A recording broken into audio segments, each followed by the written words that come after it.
Hello, hi, welcome once again to M5's English language learning program, Let's Speak English.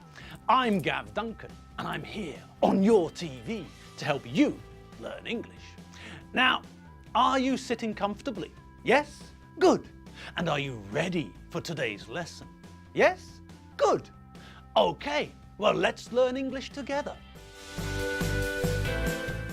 And welcome back, all of you. Welcome once again to the TV studio. We're all here and we're ready for you. So, first things first, did you have a wonderful weekend? Did you do lots of exciting things? Did you meet up with your friends and go places and relax and have fun? Did you take the kids to the park? Did you take the dog for a long walk? Did you stroke the cat and play with the rabbits? Good. Well then, in that case, you're probably all ready for the week's first lesson, aren't you? I hope so, because here it is. Yes, it's that day again, Monday. And this is the first lesson of the week. And what a week it is! This week is week 49. Just think about that for a moment. This is the start of week 49. We've been learning English for 48 weeks, and now we're starting the 49th week. Jeepers! Yes. In fact, I'll go further. Jeepers creepers! See? I told you it was exciting. All right. Settle down, everyone, and try to keep calm. Although, it's difficult, isn't it? My stepmother sent me this photo of a man she saw in a supermarket in the town where I used to live. So, believe me, I understand. I know that one of the reasons that Gusti, the dog, can't remain calm is the fact that he's Hungarian. Of course, with Gusti, there are also other reasons. For one thing, he's as mad as a wooden spoon, which also doesn't help. Anyway, we'll tell Gusti to calm down and stop the mad, drunken, Gibbonesque dancing for the next 15 minutes. And Margot? Well, I suppose that Margot is the exception to the rule. She's not exactly excitable, is she? No. And what about Nigel? Well, he's not Hungarian, so I don't know about his excitable nature. But what we do know about Nigel is that he's extremely noisy. He's the main source of noise pollution that we know.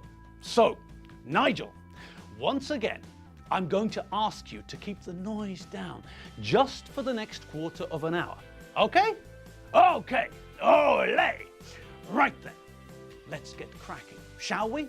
Yes, let's. Okay, so what were we looking at last week? Oh yes, I remember.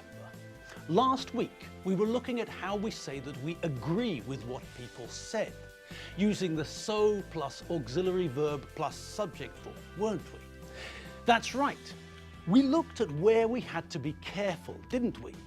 We learned that when the first sentence is in the present simple, we use the verb do, properly conjugated in the so plus auxiliary verb plus subject form. That means that we either use do or does. We use do if we're talking about the first person singular, I, the second person singular, you, or any of the plural subject forms. If we're talking about the third person singular, then we remember that the verb to do changes to does. So we use does when we're talking about he, she, or it. Damien likes tea, so do I.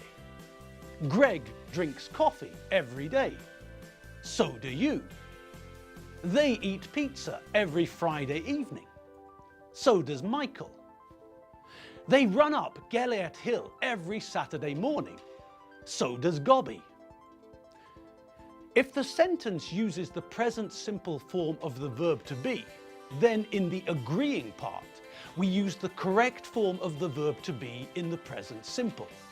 Am for the first person singular, are for the second person singular and the plural subjects, and is for the third person singular. Alfredo's at work. So am I.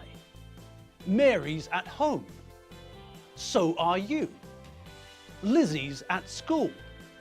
So is my sister. John's at football practice. So is my neighbour's son. Our friends are late. So are ours.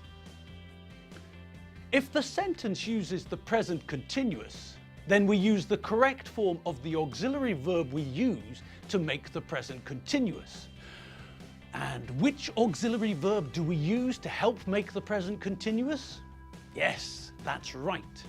To make the present continuous tense, we need the help of the verb to be. So, that means that we have to choose between am, is, and are. I'm playing tennis tomorrow. So am I. I'm meeting Enid and Archibald this evening. So are we. We're playing football on Saturday. So are you. I'm listening to my mother. So is my sister. If the verb in the first sentence is in the past simple, then we use the past simple form of the verb to do when we make the so plus auxiliary verb plus subject form. And the great thing is that we use did for all subjects. It doesn't matter if the subject is singular or plural or which person it is, they're all did. I went to the cinema last night. So did I. They drove to Schielfolk at the weekend. So did my parents. I ate 16 boiled eggs for breakfast this morning. So did my brother. Okay, so what if the original sentence is in the past simple form of the verb to be? Well, in that case, we use the correct form of the past simple form of the verb to be, either was or were. We use was for the first person singular, I, and for the third person singular, he, she, and it. We use were for the second person singular, you, and all the plural subjects, we, you, and they. Where were you this morning? I was at the library. So was I. I was in the cafe. So were we. I was in the Ponzi Peacock yesterday evening. So was my brother-in-law. If the original sentence uses will, then in the short agreeing form with so, we also use will. I'll be at work until 5 p.m. So will Alfredo. Dave will be at work this weekend. So will Loretta. They will be late for work tomorrow. So will I. Now, we also looked at what happens when we use going to in the first sentence, didn't we? Do you all remember what we do in the short agreeing form after a sentence using going to? Yes, that's right. If the original sentence uses going to, then in the short agreeing form, we have to use the verb to be. The same as we use the verb to be to make the form of going to, we use the same verb to be in the short agreeing form. We're going to the circus to see the great Belendi. So are we. He's going to travel the world when he's 18. So am I. I'm tired. I'm going to bed now. So is my mother. Great. Well done. Now, I know that we haven't looked at one important area, the idea of agreeing with a negative sentence, but don't worry. We're going to have a look at that tomorrow, and it's very easy. So we'll race through it. We'll be done and dusted in no time at all. And now, I think it's time we caught up with Mary and Lizzie, don't you? The last time we saw them, they almost managed to buy Lizzie a new pair of shoes, didn't they? Yes, but there was a problem, wasn't there? Does anyone remember what the problem was? Yes, that's right. Mary wanted to pay for the shoes, but the shop assistant told her that they don't accept credit cards. So, Mary looked in her purse to see how much money she had. Unfortunately, she only had £27 on her, and the shoes cost £34.50. That means that Mary didn't have enough money. The shop assistant had a solution. He put the shoes by the till, wrote Mary's surname on the box, and Mary agreed to come into the shop the following day and pay for the shoes then. Well now, let's catch up with them. Good afternoon. Can I help you? Good afternoon. Yes, you can. I've come to pay for a pair of shoes for my daughter. Okay, let me see. Is your name Mrs. Benchfield? Yes, that's me. Ah, well, in that case, here you are, Mrs. Benchfield. My colleague left me a note telling me that you'd be coming in sometime today. He left the shoes by the till. Here they are. Thank you very much. Is it okay if we check that they're the right pair? Of course. Here, let me help you open the box. Are these the shoes you wanted? Yes, those are the shoes, the blue ones. Well then, Lizzie, you hold the box and I'll pay for the shoes. Would you like a bag to carry the shoes in? Yes, please. Here you are. Thanks. That'll be £34.50, please. Here you are, £40. Okay, and here's your change, £5.50. I'll put the receipt in the bag. Please keep the receipt. If there's a problem with the shoes, we can only return your money or give you a new pair of shoes if you can show proof of purchase. Okay, we will. Thank you for your help. Not at all. I'm glad I was able to help. Goodbye. Goodbye. Lizzie, say goodbye. Bye. Well, all's well that ends well, eh? Lizzie finally got her new blue shoes. I bet she's happy now. Now, let's just quickly run through some of the vocabulary in that conversation, shall we? Well, the first thing we need to look at is the till. The till is another word for cash register.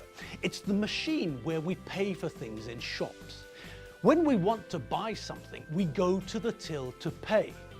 The person who works at the till is called a cashier. You give this person the money and they put the money into the till. When you buy something, the till automatically prints a receipt. This is just a small piece of paper, but it's a very important piece of paper. This is proof of purchase. This shows that you bought something. So, if there's a problem with the thing you bought, you can go back to the shop and ask for a refund. Ask for your money back. When you go into a shop to ask for a refund, the first thing the shop assistant asks you is, have you got your receipt? If you don't have your receipt, then the shop assistant won't give you your money back. So always hang on to your receipt.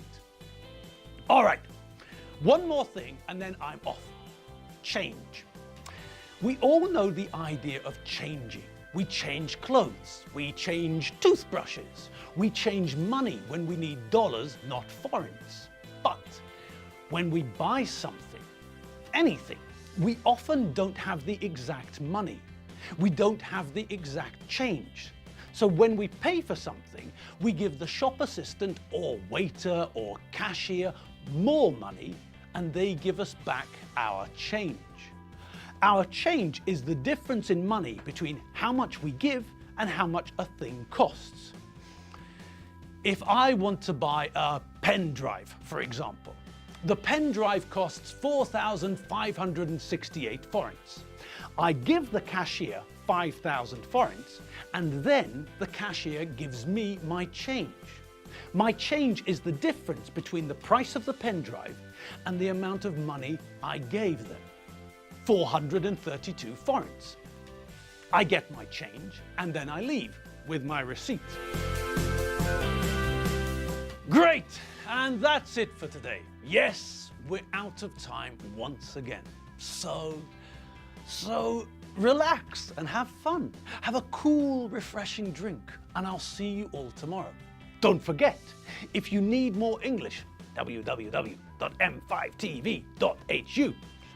Right, have fun, enjoy yourselves, and I'll see you all tomorrow. See you later. Bye.